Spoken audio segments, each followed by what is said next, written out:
Today's guest is JD Roth from Get Rich Slowly, and we're going to talk about purpose, happiness, and living life in the flow.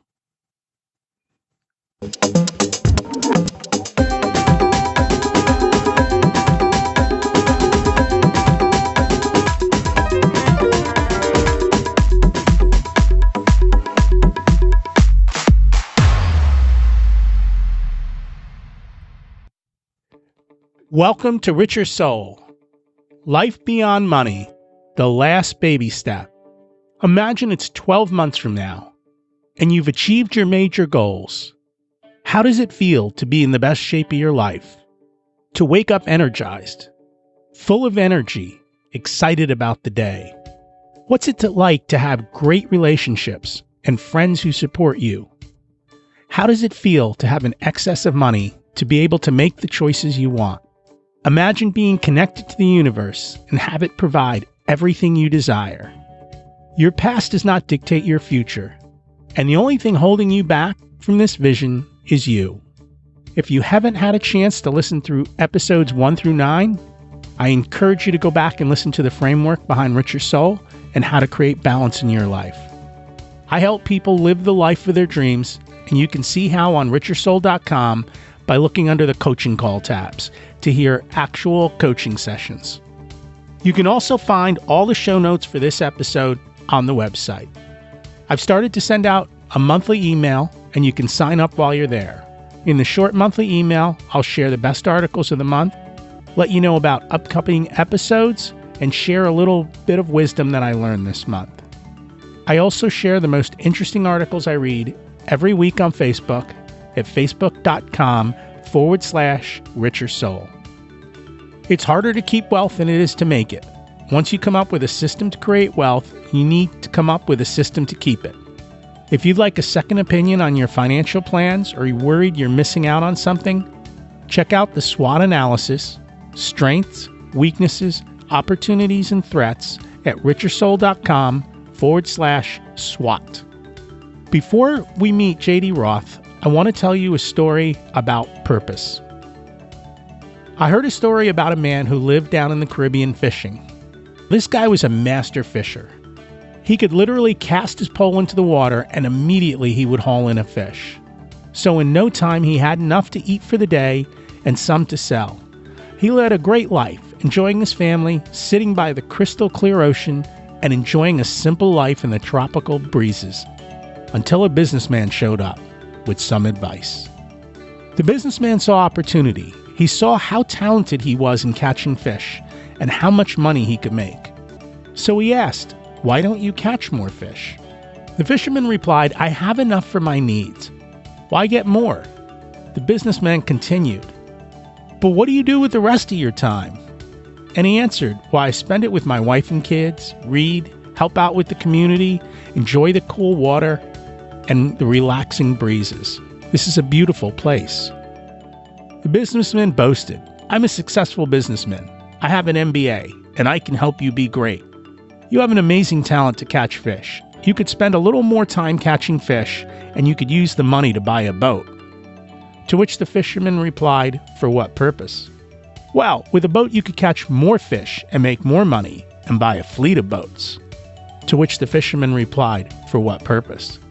"Well, then you could have a steady supply of fish, and then you could vertically integrate and build a fish processing plant on the mainland."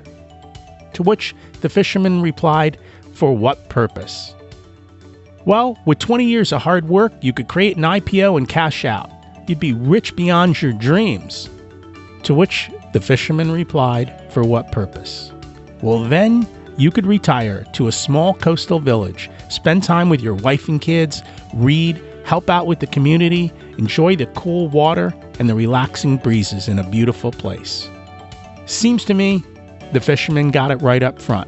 He was living his simple life that he loved and what others wanted, and spent so much time and effort striving to get to instead of just doing it up front. Be clear on what your purpose is and what you want in life. Don't get off track because someone else comes along and tells you there's a better way to create the life you're already living for your own dreams. As we're talking about dreams and retirement, I want to share something new that I have done this year, and it's called the Mega Backdoor Roth. It's a way to put an additional $36,500 into your Roth IRA, which is beyond what most of the normal limits are, and for many higher income earners, you're not allowed to do it. This backdoor way allows you to. You will be taxed on your income up front, but you'll never pay taxes on the growth. After you fund your pre-tax 401k, you then fund an after-tax 401k with up to $36,500. The company you work for has to allow for you to do the additional contributions after tax up to the IRS limits. They also have to allow for what's called an in-service withdrawal. A simple call to your plan administrator can get the questions answered. You then transfer that portion out of your 401k into a Roth IRA, giving you tons of flexibility. It's a great way to have your money grow tax-free if that's your goal.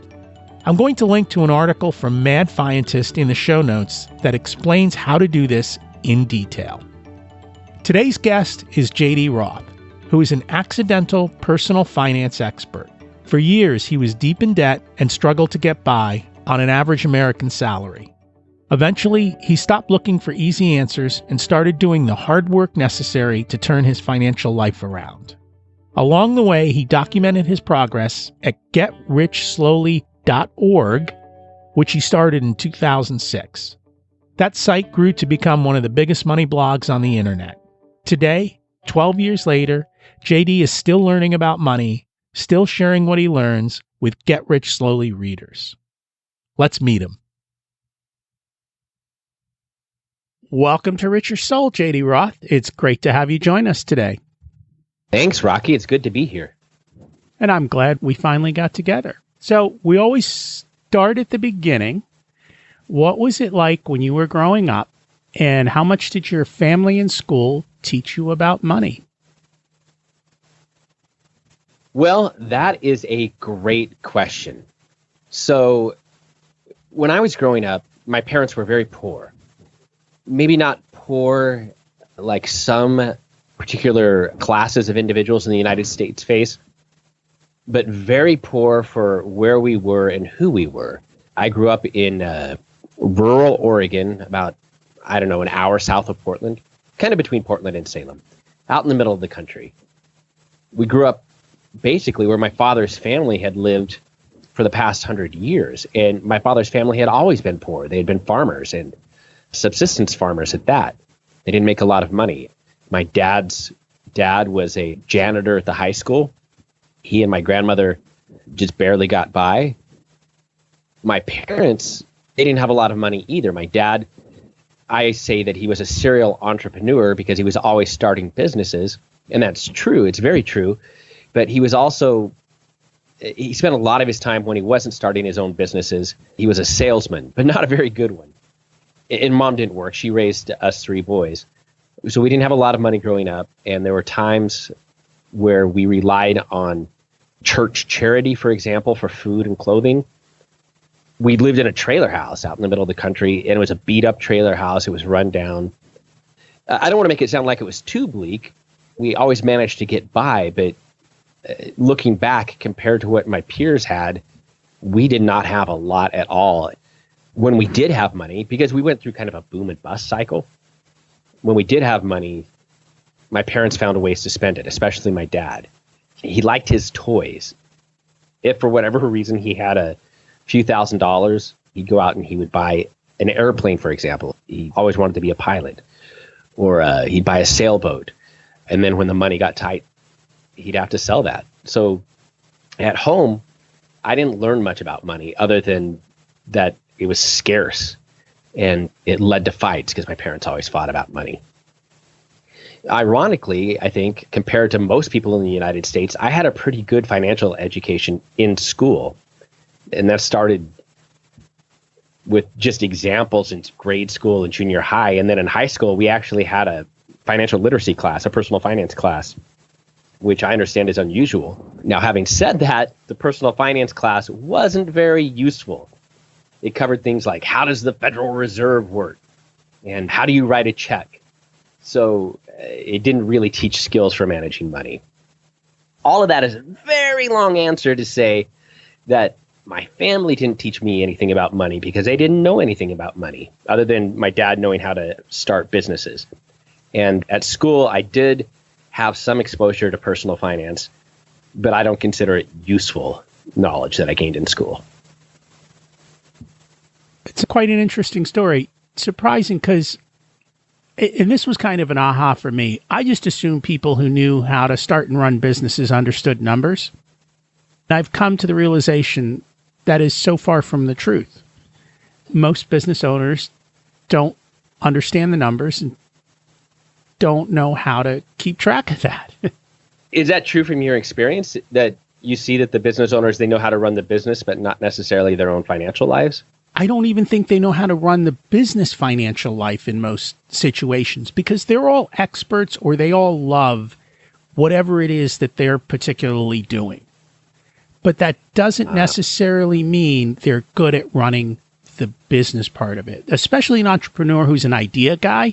He's got a million ideas and is running in a million different directions, but he's never focused on the numbers and the profit and putting the systems into place to create profit. And I think that's why you see so many businesses fail within a short period of time, or over time, so many businesses don't succeed. I think that's an interesting observation from my own perspective because, as you know, I've recently reacquired a website that I used to own. I'm totally focused on the creative side and the idea side. I'm not managing the business side. I'm in the fortunate position where I can deprioritize the business side because I have a pile of cash that I can live on. But talking with my colleagues, it's becoming very clear that it would really benefit me to press the pause button on the creativity for a week or a month and just spend that week or month focused on the business side to create some income. That's probably true, or find somebody to just run the business side for you. Yeah. But the one advice I'd have is really watch, because the people who run the business side are so focused on the numbers that they lose touch with the people and the bigger purpose. So you have to find the right balance there. Yeah, I think you're right. I think that the company that had previously purchased my website from me was so focused on the business, they totally lost sight of the purpose and the people. They went too far the other direction. That happens a lot. You have to be intentional, I think, about this, is to put all these different pieces together, whether it's your personal life or your business life. Too often, we're all focused in the areas that we love, and we ignore the areas that we don't love or that we struggle with. And unfortunately, a lot of people struggle with money. But when you're in a business and you ignore the money part, you have a problem. Right, exactly. You know what? We'll get to that story a little bit later because there's a whole bunch, I think, in between there that we should probably kind of talk about. I know you went to college, you got out of college, and somehow you were super financially smart and did everything right? Just the opposite, and you know it. No, I went to college, and I was fortunate to have had good grades in high school so that I went to college on scholarship and grants. I didn't have to take out student loans. And this was back in the late 1980s. I went to a private school, and most of my classmates, it seemed to me at the time, whether this was true or not, I can't say anymore, but at the time, it seemed like they came from wealthy families and they had money. I watched what they were able to do. I was envious, maybe not on a conscious level, but on a subconscious level, I wanted to keep up with them. My roommates would go out to eat. I wanted to go out to eat. My roommates would go buy nice things. I wanted to have nice things, but I didn't have the money. I couldn't afford it. I discovered this magic thing called a credit card. My parents had never had credit cards when I was growing up, so I didn't really understand how they worked. But when you're in college, even back in the late 1980s, you're a good risk to the credit card companies. And so I signed up for a couple of credit cards down in the university center, and I used those for a couple of years to fund my lifestyle. And it was modest. I mean, I was in college. It wasn't like I was going out and buying hundreds of dollars of stuff, but it added up in time so that by the time I graduated from college, I had several $1,000s in credit card debt. Then as I went off and entered the real world, that credit card just grew and grew as I continued to try to maintain this lifestyle that I couldn't really afford. How did that all change? What was the moment that got you off of that path? Well, it took a while. It didn't happen right away, Rocky. So I graduated from college in 1991. By 1995, I had over $20,000 in credit card debt, which even today, that sounds like a lot, but in 1995, it was even more. I mean, 23 years ago, I can't do the math off the top of my head, but that's more than the equivalent of $20,000 in credit card debt today. And I just continued to have poor spending habits throughout the 1990s into the 2000s. Then in 2004, my then wife and I, we purchased a new house. We moved from a modest house to a much nicer house. On paper, we could afford it. Everything looked good on paper, but when we moved into the house, the reality was very different. I found that even though the bank thought we could afford it, in reality, I felt like I was drowning in debt. I was struggling to stay afloat. And I should mention that at the time, my ex-wife, or my then wife, and I kept completely separate finances. She had her own finances. She saved 30% of her income. She used credit cards wisely. I was the one who was all goofed up. I was the one who was struggling.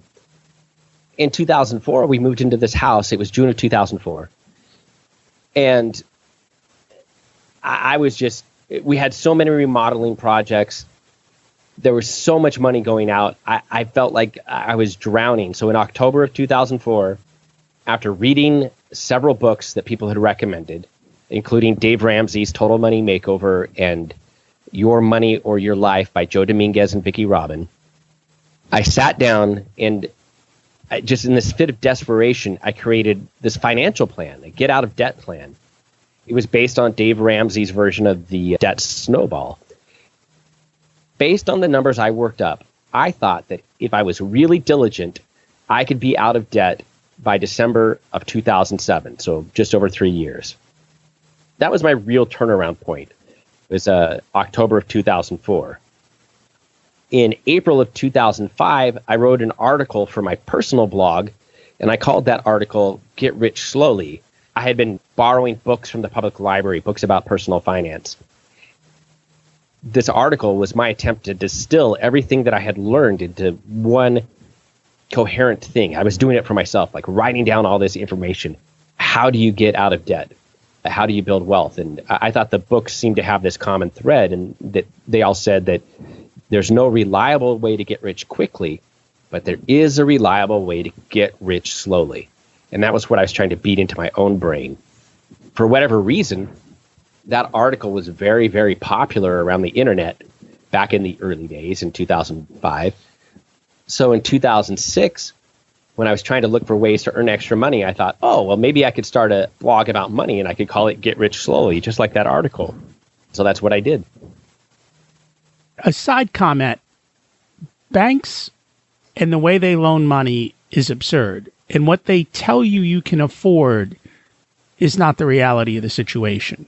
You need to figure out for yourself what you can afford, because they come up with, I don't even know how they come up with that number of what they think you can afford. And we saw what happened in the 2000s with all the people who thought they could afford those houses the banks thought they could afford. I think they're very scientific about it. They look at the statistics and they know exactly where people can ride that line, where the amount they loan you is indeed the amount that you can afford to carry and repay without going under and defaulting or bankrupting yourself. But it's just right on that line. And you have to understand that what they're willing to loan you isn't the best for you. It's what's best for them. It's the maximum amount they can loan you without you going under. In my philosophy nowadays is most people are better off borrowing, I don't want to say half what the bank says that you can afford to carry, but probably about 60%. So if they're telling you that, oh yeah, you can afford a $300,000 mortgage, I would say, no. Don't even consider that. That's their top end, not your top end. I would say multiply that by 60% and don't borrow more than $180,000, $200,000. You'll be very, very glad in the long run that you kept yourself at that lower limit.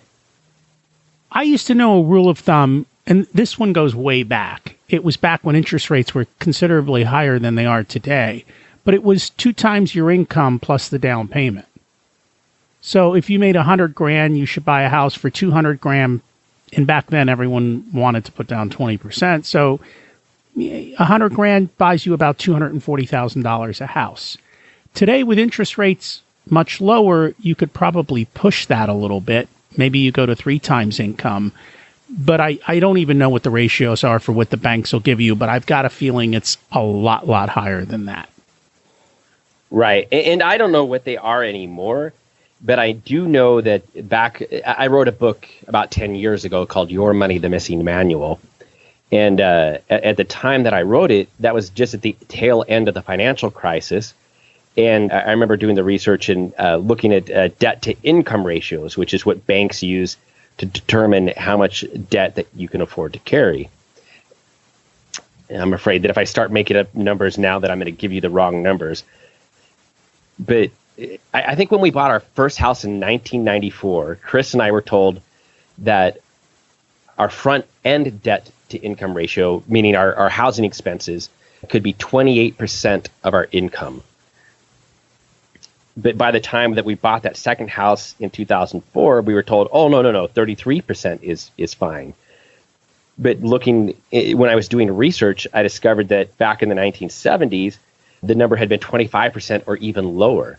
So as time went on, that number had just been bumping up higher and higher and higher. So nowadays, when I write about personal finance and about how much a person can afford to take out for a mortgage, I try to encourage people to keep their mortgage payments or their housing payments. I think 20% of your income is a good number to aim for. While we're on the subject of housing, because I haven't talked about this, I think it's important to realize that when you pick your house, it sets off a chain reaction of other spending that you may not realize, in the sense that the size of your house going considerably up or the large lawn ends up with much higher expenses. The type of neighborhood you're in, all of a sudden, if all your neighbors are driving fancy cars, you feel pressured to get a fancy car, and now they're all hanging out at fancy restaurants, and so now you've got to go to fancy restaurants and decorate, and all of a sudden you have lifestyle creep. If you have a big house, you need more furniture. If your neighbors have nice furniture, you want nice furniture.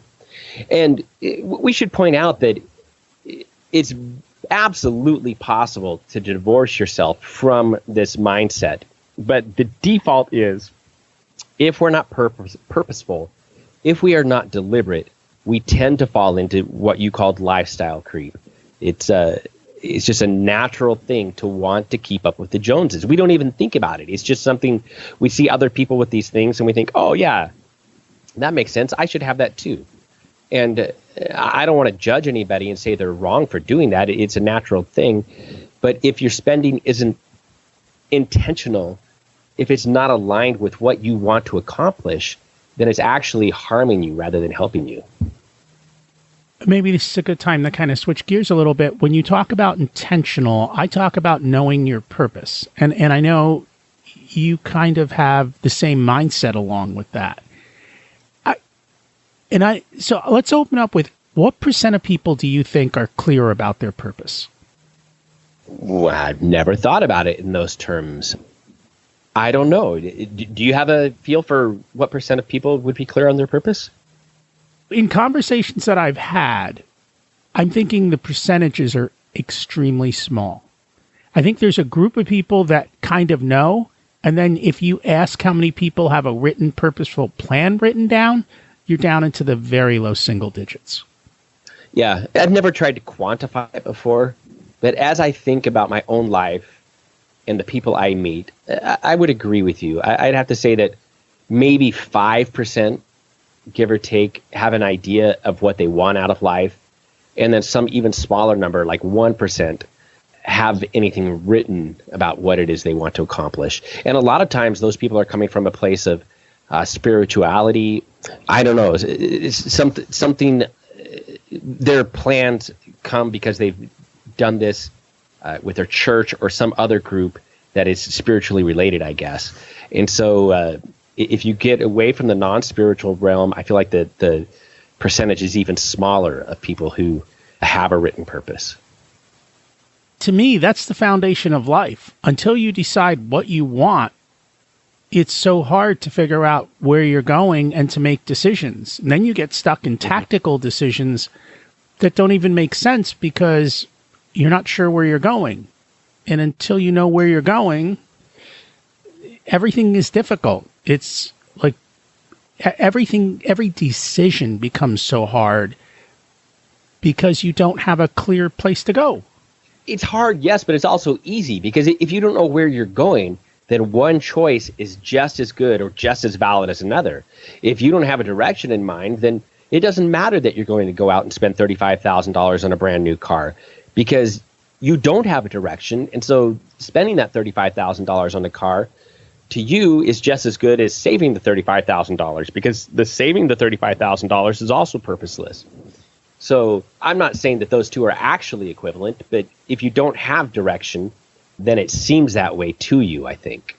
It does. And we talk about the shiny object syndrome a lot because I walk in a Costco, and I see the 80-inch TV and I'm like, oh, the 80-inch TV, new technology. But you have to have something to balance that against. And so having a purpose says, the car is nice.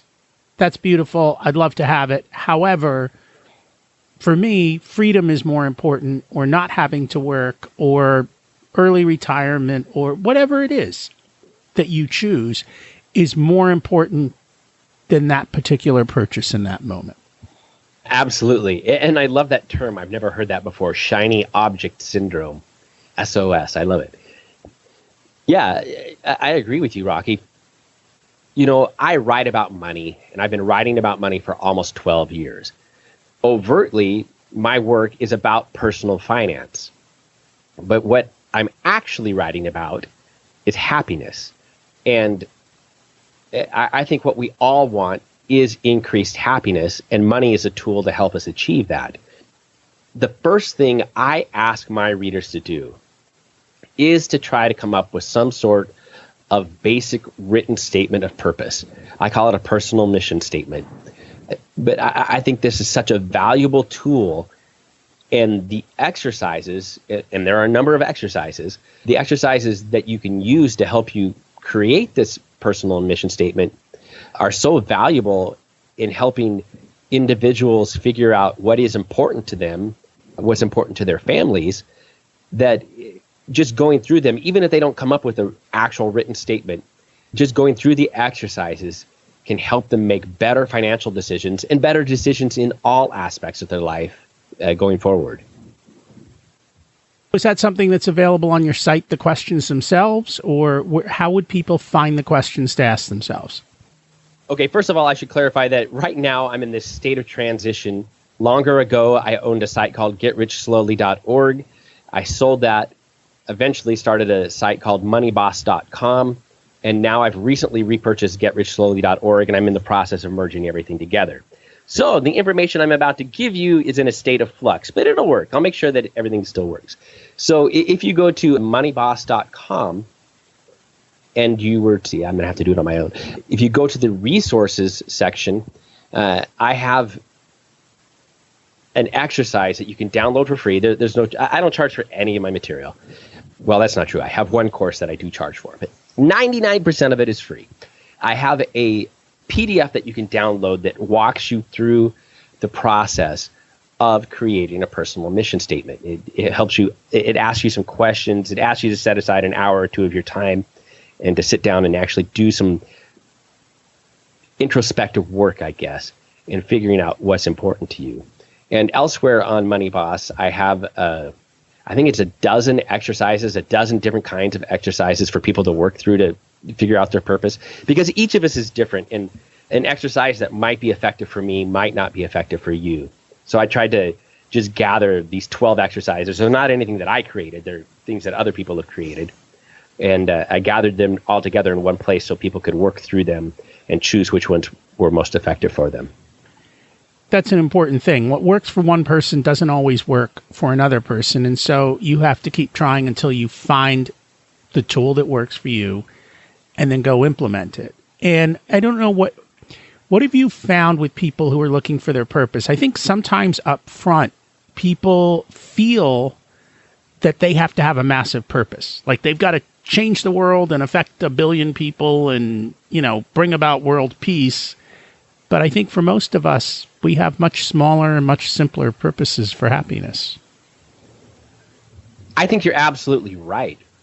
I use my brother as an example. My brother, Jeff, I'm pretty sure he doesn't have a written purpose, but looking at the way he lives his life and the choices he makes, I know that his purpose is to raise his family in a way that allows his children to have the most opportunity as they get older. That's his purpose. He wants to provide a stable, safe, productive environment for them. And to me, that's a great purpose. Other people I look at, my friends in my life, and I have one friend, her purpose is to travel the world and just to experience as much of that as possible and to share it with other people. And that's not a huge, grandiose thing. That's just something that's there for her. At the same time, there are absolutely people I know who have deliberate written purposes that are big and they do want to change the world. So your purpose can run the gamut, I guess. It can be small, it can be big, it can be somewhere in between. I've got my own written purpose. I would be a hypocrite if I didn't. It is both. I mean, it's all about my own personal development, but it's about sharing what I learn with other people too. That's awesome that you do that. I think I'm kind of a mix of those things. One is I spend a lot of time raising my kids, and they're not going to listen to a thing I say, so I have to walk the talk and make sure I do that. And that's part of what this is all about, is being able to show them and introduce them and kind of lead through action versus leading through words, because kids are really good about picking out hypocrisy in their parents. Yes, they are. It's one of those skills, just natural. So, what is the biggest struggle you find with people trying to achieve happiness? Oh, that's a great question. Looking at my own life and looking at the lives of the people I see around me, I think too often we focus on happiness as this actual tangible thing that we can achieve, a point to which we can work and actually grab onto and hold. But happiness isn't that. From my experience, and maybe your experience is different, but from my experience, happiness is more of a side effect. It's something that occurs, it's not something that we can move at directly, but something that happens when we're doing other things, such as pursuing a purpose, or being present in the moment, or constructing a life that is congruent with our values. When we do these things, then happiness occurs. This is kind of this side effect. But when people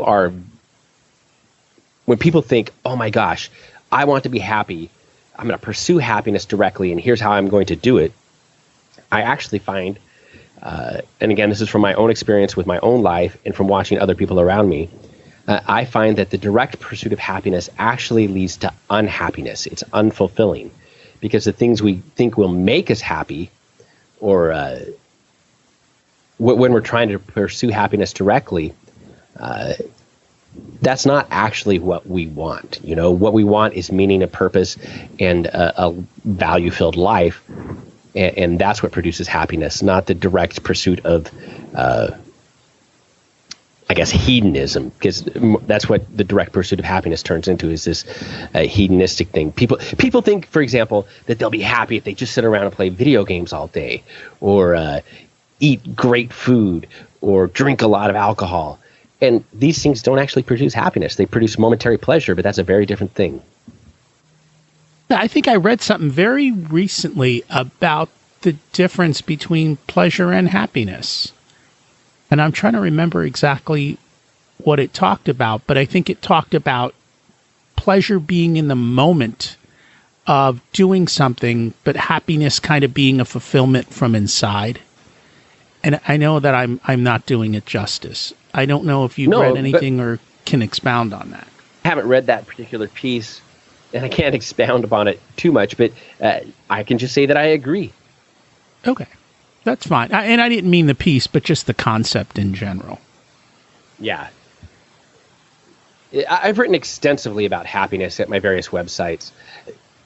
The stuff I keep going to, there are two people actually.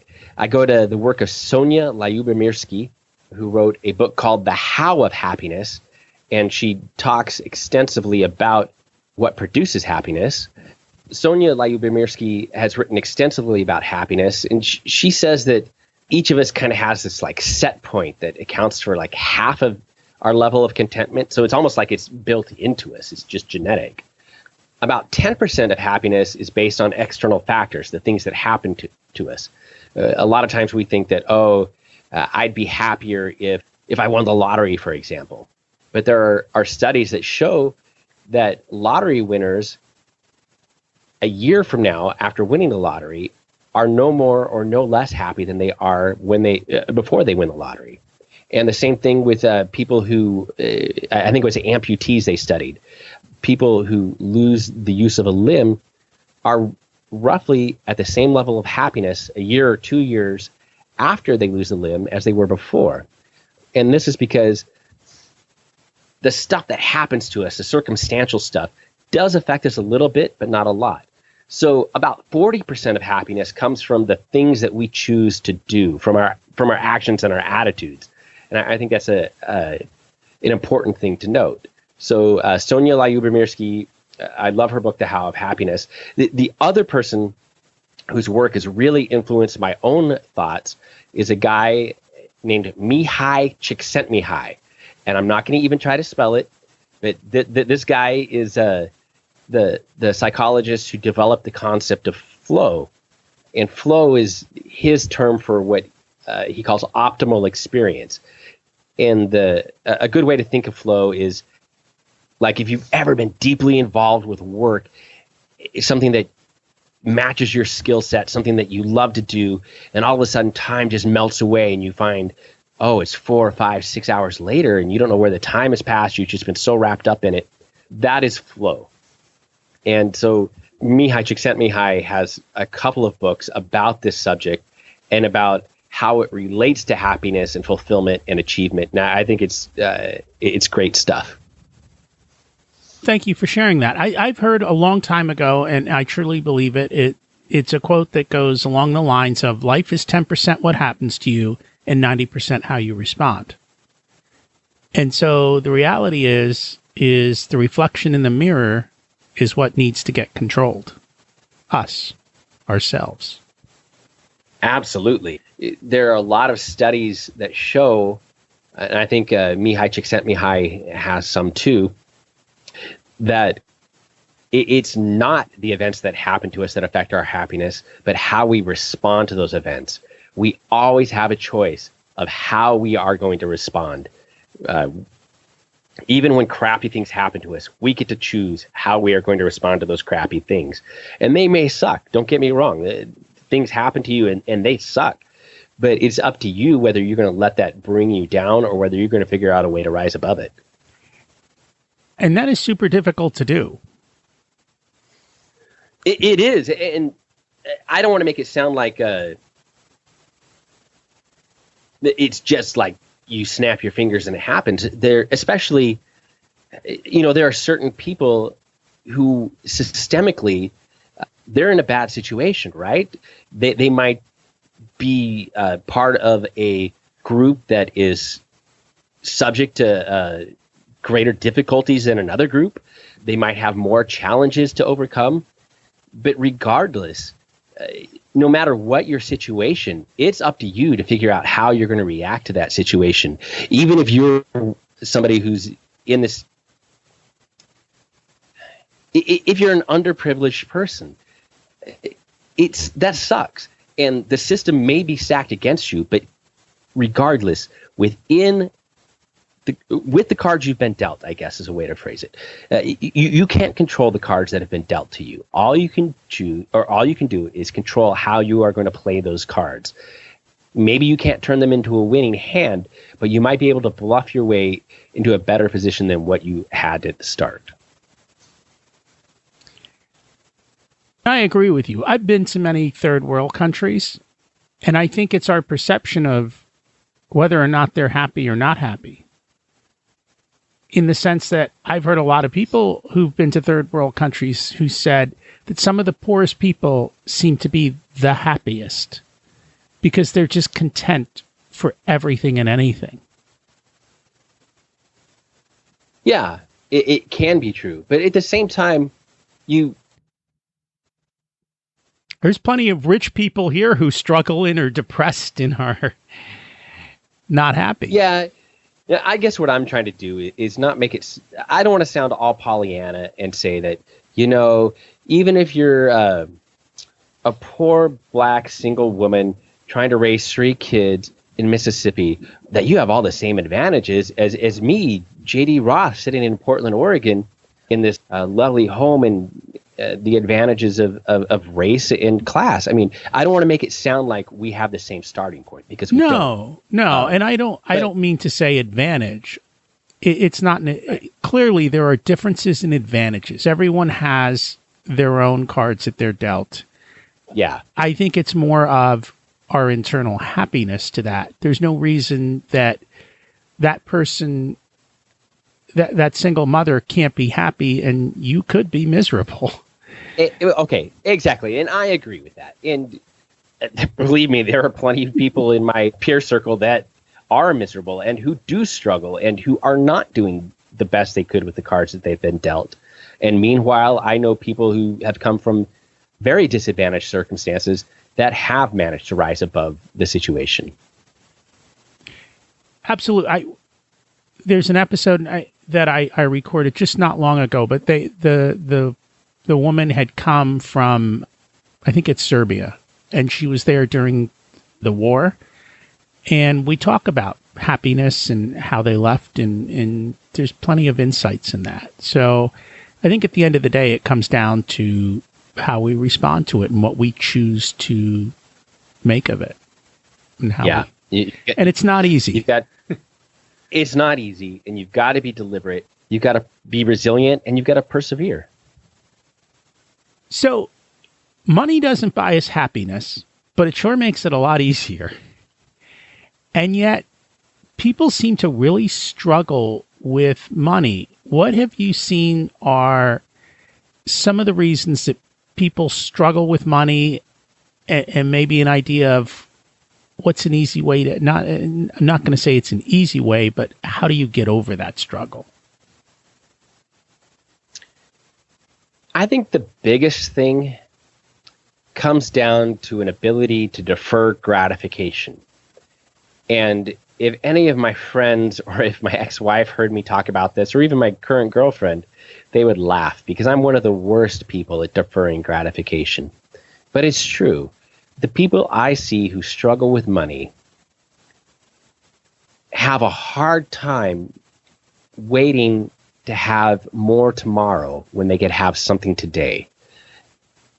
And to the extent that I've been able to succeed with money in the past 10, 15 years, it's because I've finally learned, or am beginning to learn, I can't say I've learned it all the way, that if I wait, I absolutely can have more tomorrow than today.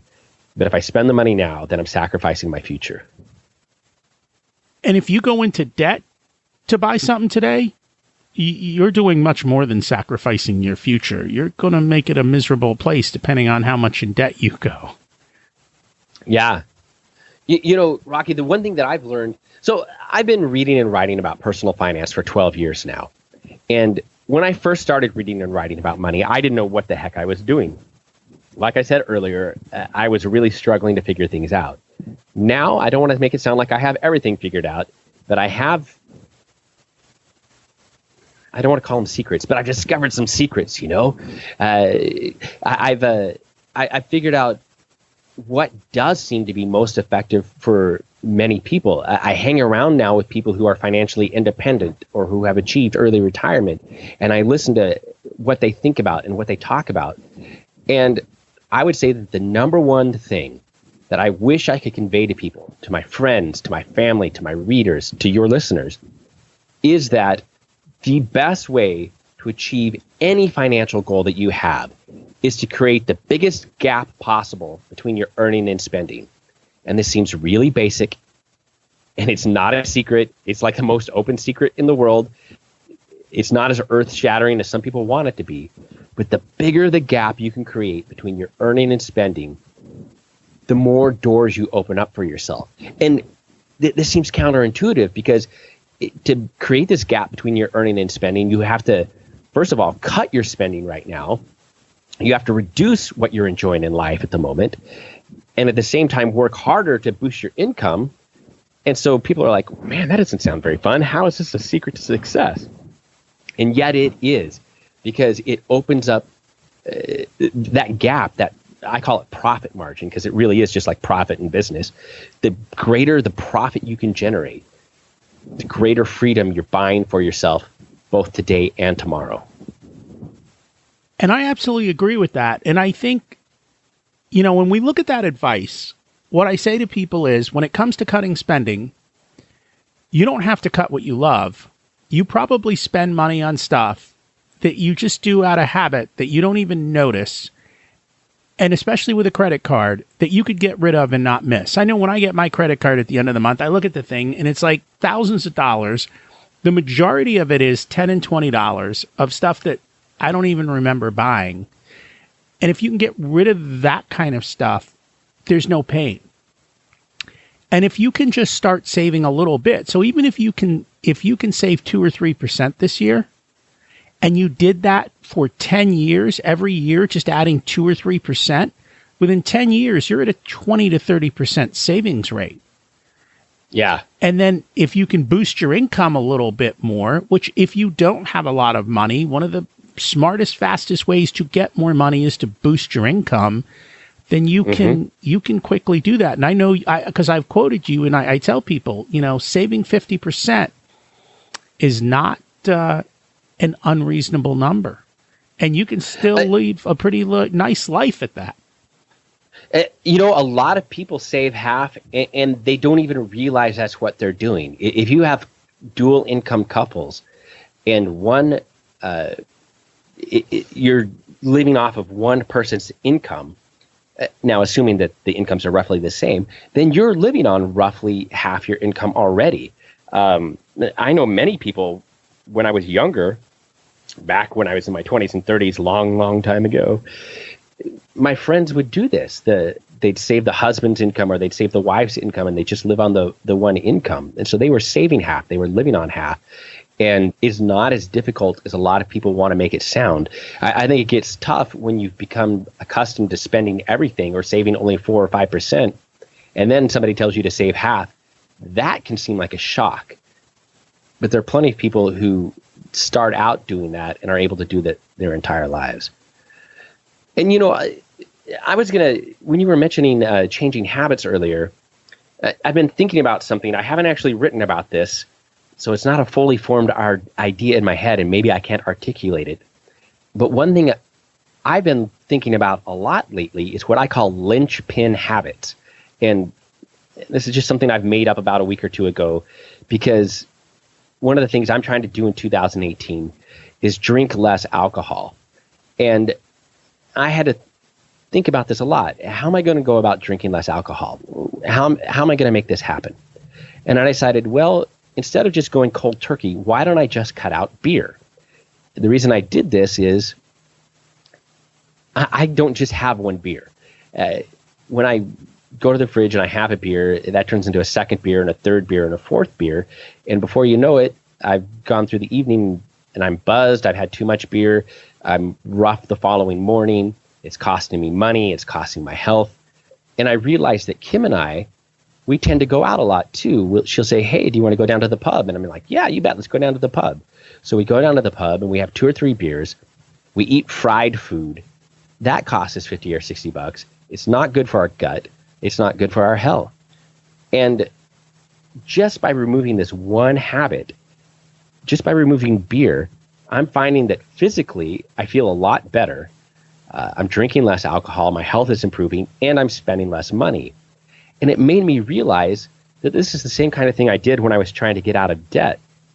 But back then, the linchpin habit that I addressed was going into bookstores, going into comic book stores.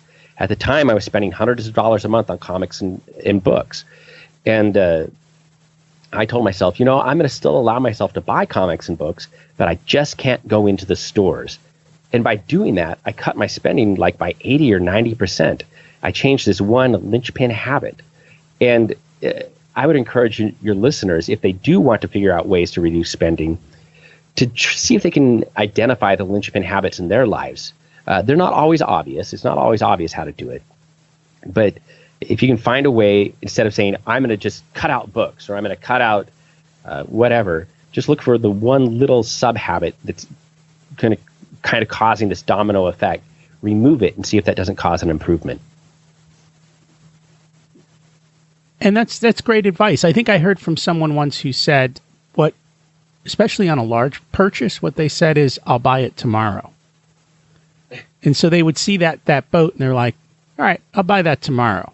The next day they'd come up and they'd see the boat and they'd be like, I'll buy that tomorrow. And so it wasn't big pain, right? It was little pain. Yeah, I can wait till tomorrow. And they just continued to do that until after a while it just became, why did I want that boat again? And life moved on. So it's these small little things. And I had a friend once who told me that she gave herself permission. Say she was craving ice cream or whatever. She would not allow herself to go down to the local grocery store and buy a pint of ice cream. But she would give herself permission to drive across town to get the very, very, very best ice cream. And the funny thing about that is she was giving herself permission so she wasn't feeling like she was deprived. And yet at the same time, she didn't want to drive across town to go get that fancy ice cream. And so the effect was she didn't feel deprived, and yet she wasn't succumbing to the urge either. And I think we've got to play these mind games with ourselves all the time of how to essentially win against ourselves. And for everyone, that's different. You've got to figure out for you, what are your linchpins and what are the ways that you can create that little game with yourself and say, I'm not going to do that, and take control. Absolutely. There's so many of these. So we haven't talked about the website. And I don't know how many people know your backstory, but you created this website, Get Rich Slowly, and one day people offered you a lot of money and you sold it and you essentially retired and now you're back. What happened? What happened to the Mai Tais and the beautiful beach and the hey, I'm done with all of this stuff? Well, that's a great question, and it comes back to purpose, believe it or not. So, yeah, I started Get Rich Slowly. Again, it's getrichslowly.org, not .com. I started it in 2006 as a way to document my own journey out of debt, my own journey as I learned about money. And I thought, I could write about my experience, maybe help some people along the way. And as part of the process, I thought, I'll make some money. Well, the ironic thing is, Get Rich Slowly helped me get rich quickly. It was it was a very fortunate event. So after 3 years of owning it, I was able to sell it, obtained a windfall. And to be honest, I would have become financially independent even without selling the website. I would have achieved financial independence eventually, but I was just chicken and I wanted out. But there were a lot of reasons I wanted to sell at the time. It was the right decision to make. So I stayed on. I managed the site for about 3 years. Then I left, spent about 5 years in retirement. I've got that in air quotes. You can't see it, but it's retirement in air quotes. And I was just doing my own thing. But what I found was I kept being drawn back to writing about money. For whatever reason, it's the best way I found to express myself. And my writing seems to help people. They identify with it. So an opportunity came up. The company that had bought the site from me approached me again about a year ago, and they said, if you're interested, let's talk about what it would take for you to buy it back. So we talked. Took us about 6 months to figure things out. I bought it back. I've been back since November of 2017 now. And in those past few months, it's been awesome. I have this renewed sense of purpose. I feel like part of my mission is actually helping people get better with money and to make better decisions about their financial life. And being able to help people while also indulging in my need for self-expression through writing is amazing. I feel like it's this win-win situation. And I think a lot of people don't find that cross where the skills you have, the things you enjoy, connect with something in the marketplace that's profitable, and they all just mesh together to give you that fun. And I think, as you talked about before, to put you in the flow. Yeah, I've been very fortunate. Again, I put in a lot of hard work too. I don't want to downplay that, but I've also been very fortunate to have found something that I love to do that can also pay me. And at the same time, and we started this conversation with that, you are not focused though on doing this for the money. You're doing this because you love it and enjoy it. And sure, you'll make money, but that's not the primary purpose. Absolutely. And it's the same way. Like when people go to my site, there's no ads on it. I don't want all that distraction. I don't want all those types of things. I see the way some people monetize sites. It's like, I can't even read the article because I'm so blinded by things constantly distracting me. I can't get the information. And I think when you can do something just for the love of doing it and creating that craft, you're creating a much higher value product, and the money will flow. Yeah, and it might take some time. I'm right there with you. I do have ads, but they're very, very modest in the grand scheme of things. I don't believe in pop-ups. I don't believe in autoplay videos. I just have a few random display ads and some affiliate marketing. My question I always ask myself is, I want everything to be in the best interest of the reader. So I say, is this in the best interest of the reader? Ads in general are not in the best interest of the reader, but there's a fine balance there between what I need and what the reader needs, so long as I can put the reader first so that I'm trying to keep their interests ahead of mine. I try to do that. It may be a longer time before I'm able to make kind of money I want to make with the site, but that's okay. Again, I'm in this fortunate position where, because I am financially independent, I don't have to rush it. I don't have to force it. I don't have to beat people over the head with ads. This is kind of the state that when you get to this state, it's awesome. When you have the ability to say no to whatever you don't want to do and to have the financial independence, everything else just becomes great. Even at this point, you don't live an extravagant life because all the stuff isn't making you happy. It's just enjoying that and being free. And that's literally what it is. Money buys you freedom. And that freedom is where the happiness comes from. And if you don't start setting aside the money and start taking the time to build that, then you're going to be stuck on that hamster wheel your whole life. Yeah, this reminds me of an anecdote I heard recently from a friend. I attended a couple of weekend retreats in northern Florida. This is called Camp FI, Camp Financial Independence. At Camp FI, I talked to Joel, who runs a site called FI 180. Financial Independence 180. He was talking about how for a long time, he and his wife had lived the high life, and they couldn't say no to things. They had to work all the time because they had huge expenditures. Eventually, they turned things around, and he started saving. He reached this point where they had several $100,000 saved, and I think it was May of 2017, they had planned to go on this weekend vacation. It wasn't a long one. I think it was just over Memorial Day weekend. But they'd made plans, and it was very important to them. It was very special to them. A few days before Memorial Day weekend, Joel's boss came to him and said, you can't take this trip. I need you to work this weekend. And Joel said, I'm sorry, I can't do it. We've had these plans for several months now. I'm going on the trip. And his boss said, I don't think you understand. This is not negotiable. The entire team is working this weekend. We have a deadline to meet. And Joel paused for a moment. He thought about his the savings that he had, And he said to his boss, everything is negotiable. And I'm not working this weekend. I'm happy to come back in on Tuesday. If you want me here at the time, I will work just as I always have. If not, that's fine too. He went away on his vacation. He came back. He had a good time on the vacation. He felt a little guilty because the rest of his team members were working, but he didn't feel too guilty because they had the same power too if they wanted to exercise it. He came back. He had his job on Tuesday. And I thought that was an incredible story because it shows you exactly how financial freedom does give you the power to say no. And that's an amazing story. And I think the bigger thing is most of us are too fearful to make that comment. And when you do, it literally gives you freedom because now that boss no longer has control over you.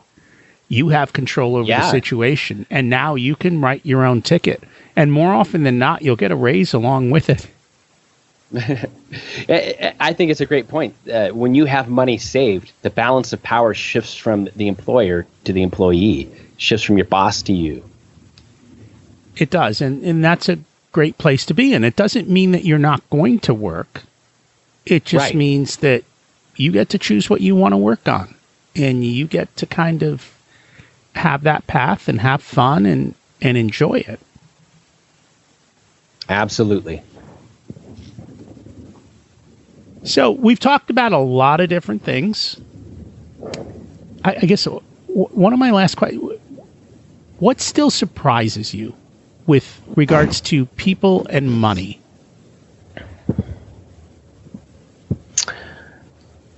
That's a great question. You know, so I just mentioned that I recently attended Camp FI. And at the camp, I was there for 2 consecutive weekends and about 3 days apiece. And I started making a list of the commonalities between the people that I saw at the camp. Because for the most part, these are people who are financially independent. In most cases, that means they probably have net worths of around $1 million, maybe more. And if they don't have those kind of net worths, they're definitely on the path towards that. And they're very clear about that this is what they want to accomplish. So I thought, all right, what are the similarities here? And I think the biggest thing I saw out of the attendees at Camp FI was this abundance mindset.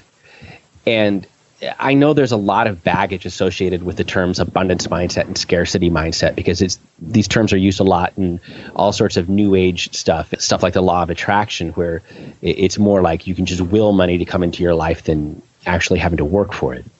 But I think that the abundance mindset and the scarcity mindset are very real things, and they have a very real impact on how people operate in their daily lives. The scarcity mindset, I think, really sentences a lot of people to be poor and to behave, well, not to be poor, but to be broke, because they spend money as if there is no future, as if they're not going to ever be able to have that nice car or whatever. So they want to buy it now. They and this is on a subconscious level, not a conscious level. They want to buy the nice car now because what happens? What if something happens and they can't get it in the future? So at Camp FI, what I noticed was everybody there has this abundance mindset. And I don't know whether the abundance mindset led to people being wealthy or whether the wealth leads to having the abundance mindset. I don't know which is the chicken and which is the egg. And I don't think it matters. But people were just so open and giving and sharing and generous. And I don't mean this. I don't mean abundance is in there. Everyone wants to go out and have a $50 happy hour, because that's just the opposite of what's true. We're looking around for what's the cheapest happy hour in town. But everyone is willing to share their best ideas. They're not trying to keep secrets from each other. They're willing to. I had a rental car. Turned out I didn't need it between the 2 weekends. So I said, here, friend, why don't you take the rental car, because you do need one. And this way you don't have to go worry about trying to track one down and everything. You can just use mine. Meanwhile, I tagged along with some people who had a hotel room, and I didn't have a hotel room for the place we were staying, but they've managed to finagle some stuff together through their credit card points, and they got me a free hotel room and free breakfasts. And it's this kind of thing. It's just this abundance mindset where people are like willing to help each other, willing to share each other, and they give without the expectation of return. And to me, this is what true wealth is more than money, I guess. And I don't even think I answered your question there, but that's what your question. No, well, I mean, that's a surprising behavior of people that kind of surprised you in what you saw there, and that's on the money. And it's funny because I remember a podcast episode you did a few years ago where you were talking about how you had built your original blog site, and you had talked about how there were financial bloggers at that point who were smarter and had better skills and better websites, but they weren't doing as well as some other people who didn't have all those things, but were willing to share and give and help others and just be abundant with what they knew, versus those who had kind of held it all tight. And even though they had more, because they held it tight, they didn't have the success that those who shared did. And I think it kind of falls in line with what you're talking about now. When you are abundant, when you share, when you help others, you kind of connect into that flow of the universe, and it kind of comes back and it helps you too. Yeah, I always say, I'm always careful about the whole flow of the universe stuff, because I'm not really a spiritual guy, and so I don't want to get into that kind of thing. But at the same time, there is no doubt that from my experience, you get what you give. What you put out, you get back. And you might not get it back right away, and it might not be in the same form as how you gave it out. But the more you give, the more you get. Absolutely. You are one of the most giving people I know within the financial community. I applaud you for that. It has definitely rewarded you. Thank you. Is there anything that we should have covered today that we have not had a chance to talk about? I don't know the answer to that question. I thought this was it was an interesting conversation for me. It was fun talking about these things, Rocky, because these are not the typical conversations I get to have on podcasts. So I really enjoyed this. Oh, thank you. And if people want to find you, what is the best way for them to connect and read your work? And come on over to getrichslowly.org. I'm back there. I'm writing. I'm having a heck of a good time. My goal is to create a site that's useful for people at all walks of financial life. It may take me some time to get everything sorted out. It might take me a good year to get it all sorted out. But I want it to be a place where people who are just getting out of debt can come and get information. And I want it to be a place where people who are financially independent can come and get good information. If you want to reach me by email, just drop me a line at jdroth, ROTH, @gmail.com. Easy, and he responds to email, so I read every email. I just want to put in a no, word that's of warning. fine. I get Okay. a lot of emails, so I do try to reply, but I'm not 100% at it by any means. Okay. So make it interesting. Make it worthwhile to deserve a reply. That's cool. But you can check out the site, and I know your goal is to write 500 articles this year, isn't it? Yeah, that a lot of people think that was an arbitrary number, but it's not. That's roughly what I was writing in 2006, 2007, 2008, 2009. So what I'm trying to challenge myself to do is to publish, not necessarily write, but publish 500 articles in 2018. And I'm drawing that distinction because a lot of them will be guest posts, or maybe they'll be material that I produced elsewhere and am updating for 2018 because the last time I wrote about it was 2008. Yeah, I'm trying to produce a heck of a lot of material this year on all sorts of subjects. Cool. I look forward to reading it. And I thank you for joining us today. Thank you for having me. It's been awesome.